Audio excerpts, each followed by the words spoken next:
Hi guys, welcome back to our channel. Today we're going to cover the India and Pakistan region of the book Prisoners of Geography by Tim Marshall.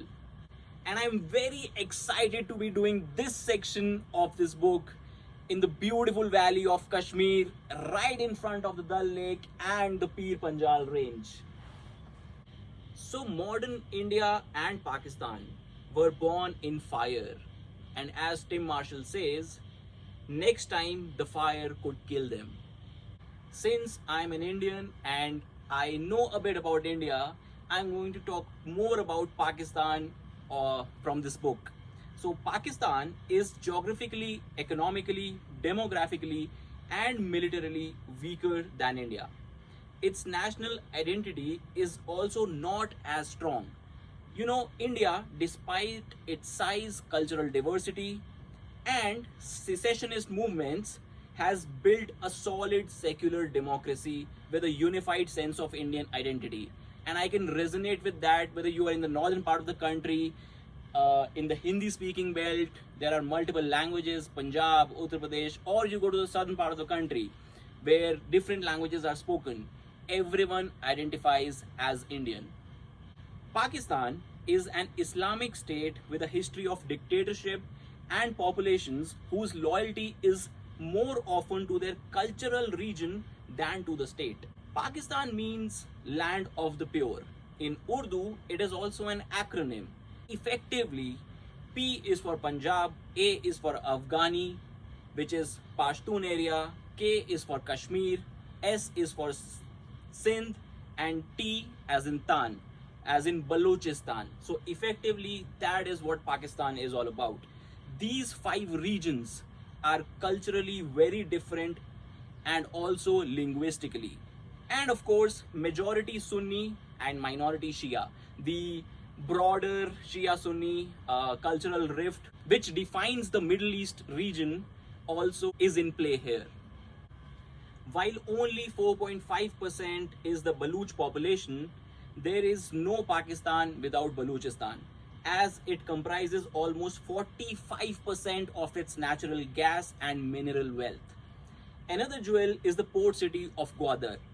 It was a part of the Soviet plan when it invaded Afghanistan to have a warm water port, as you can see in the Russian part of this book. China would like to use Pakistan to create a land route for its energy needs, which is the Belt and Road Initiative that we see nowadays. This would allow it to bypass the Strait of Malacca, the choke point of Chinese economic growth. We'll talk about it in the China section of this book. Now, the Kashmir issue. This beautiful valley, I have absolutely no clue why it has to be in such a mess. But Tim Marshall talks about it as he says that Kashmir issue, apart from being a national pride, holds a strategic importance. Full control of Kashmir would give India a window into Central Asia and a border with Afghanistan. It would also deny Pakistan a border with China and thus diminish the Chinese-Pakistani relationship. If Pakistan controls Kashmir, it would deny India the above opportunities and also helps in water security. The Indus River starts in the Himalayan Tibet but passes through India-controlled part of Kashmir before entering Pakistan and then running the length of the country before emptying into Arabian Sea in Karachi. So effectively, India controls water security for Pakistan. Now, in case of a war or invasion, Pakistan lacks internal strategic depth, somewhere to fall back to in case of an invasion from India. The border includes swampland in the south, the Thar Desert, and mountains in the north, these beautiful mountains. In between is the hospitable Punjab. From the Indian border, Islamabad is just 250 miles through Punjab. Pakistan has to target the main Indian highway to cut supplies there, but it also needs a plan B. Now, what is this plan B? To fall back across the Afghan border if required. Hence, both nations need to be involved in Afghanistan. During the Soviet invasion, Pakistan's ISI helped create the Afghan Taliban. most of which were Pashtun as majority of Pakistanis in the northwest frontier. They never thought of themselves as two different peoples and consider a border a Western invention. So effectively, as we talked about the five regions, these Pashtun population of Afghani Taliban identifies themselves as a separate region, neither a part of Pakistan nor Afghanistan. So Pakistan had been militarily involved in Afghanistan for decades, but it overreached, and the tiger it was riding bit it. This Pakistan created Taliban had been hosting foreign fighters of Al Qaeda. Then 9/11 happened, and the USA decided to run Taliban and Al Qaeda out of town. Americans then started breathing diplomatic fire on Pakistan to help win this war. Colin Powell had reportedly called Musharraf to say, either you are with us or against us in this war. So, but naturally, Pakistan cooperated, and that was that. Except they hadn't fully cooperated, and that wasn't that. The American NATO operation in the Afghanistan had helped scatter the Arab, Chechen, and other foreign fighters of Al Qaeda to corners of the earth. But the Taliban had nowhere to go. They were Afghans and Pakistanis. And this is when they told the famous line, you may have all the watches in the world, but we have time. They simply had to wait for the US and NATO forces to get out of that region, which is currently happening here in 2021. Now let me explain this point a bit in detail. Pakistan acted as a sponge to catch whatever was thrown by NATO forces, and then simply they waited. For 13 years, they, which is Taliban and Pakistan, knew one day NATO forces will leave and Pakistan would again require a Pakistan-friendly Afghan government. In 2011, Pakistan's perfidy had been laid bare when Osama bin Laden was found hiding in plain sight of the government in Abbottabad, which is very close to Kashmir.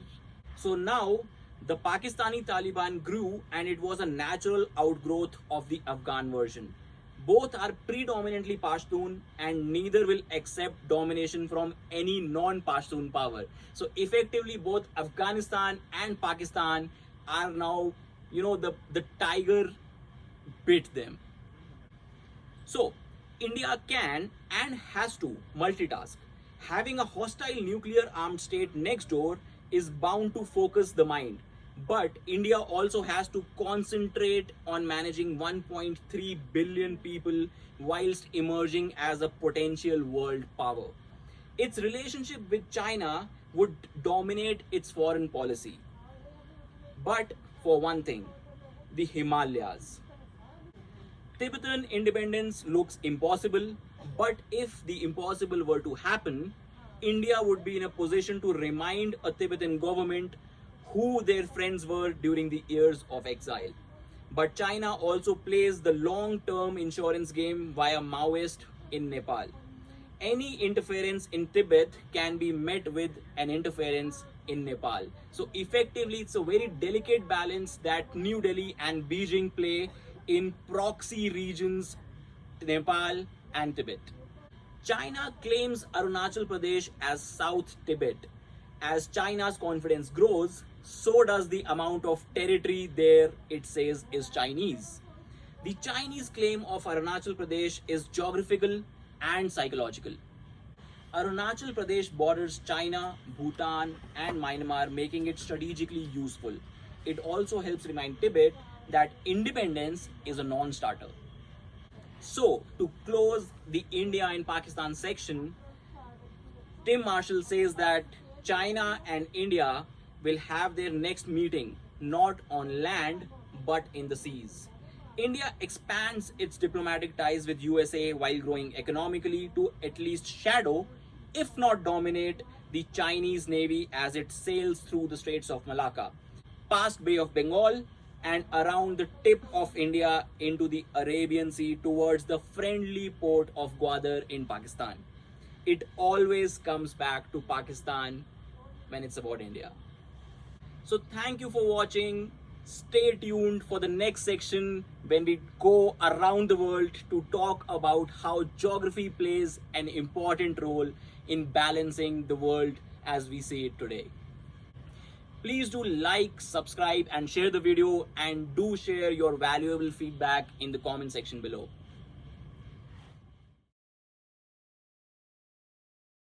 They never thought of themselves as two people. Thank you.